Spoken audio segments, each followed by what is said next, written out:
আজকে নিয়ে এলাম বাইম মাছ। তো মাছগুলো আমি আগে থেকেই বেশ ভালো করে ধুয়ে ফ্রেশ করে রেখেছিলাম। এখন কড়াইতে দিয়ে দিলাম তেল।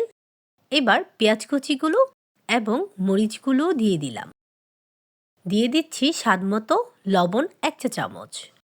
পেঁয়াজগুলো বেশ ভালো করে ভেজে নিচ্ছি।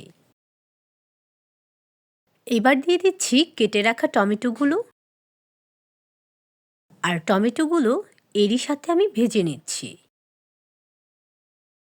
আদা রসুন বাটা 1 চা চামচ। এবার আদা রসুন বাটাগুলো বেশ ভালো করে ভেজে নিব। দিয়ে দিলাম অল্প পরিমাণের পানি। এইবার কিছুক্ষণ জাল করার পরে এখন দিয়ে দিচ্ছি এক এক করে মশলাগুলো। হলুদের গুঁড়া 1 চা চামচ, জিরার গুঁড়া 1 চা চামচ, মরিচের গুঁড়া 1 চা চামচ। বাইম মাছটায় ঝাল ঝাল না হলে কিন্তু ভালো লাগে না। পেঁয়াজ কলিগুলো এই মশলার সাথে আমি কষিয়ে নেব। ভুনা রান্নায় কিন্তু পেঁয়াজ কলি দিলে খেতে কিন্তু অসাধারণ লাগে। তো এই যে ধুয়ে রাখা মাছগুলো ছিল, মাছগুলো এরই সাথে দিয়ে দিচ্ছি, একসাথে কষিয়ে নেব।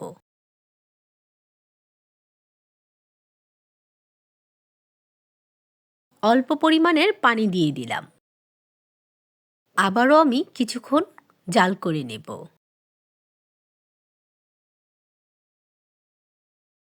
তো বলক চলে এসেছে। আমি কিন্তু অল্প অল্প পানি দিব আর কষিয়ে দেব। আজকে আমি বাইম মাছ ভুনা করছি।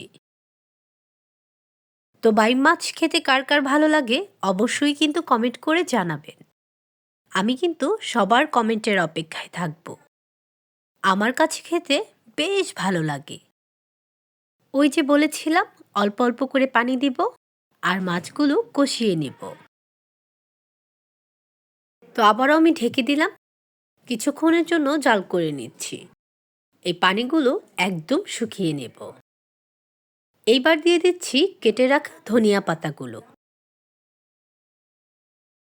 রান্নাটা কিন্তু আমার শেষের দিকে। তো ফাইনালি আমার রান্নাটা কিন্তু কমপ্লিট। কার কার কাছে কেমন লেগেছে অবশ্যই কমেন্ট করে জানাবেন। তো আজকে আসি, আবার দেখা হবে। আল্লাহ হাফেজ।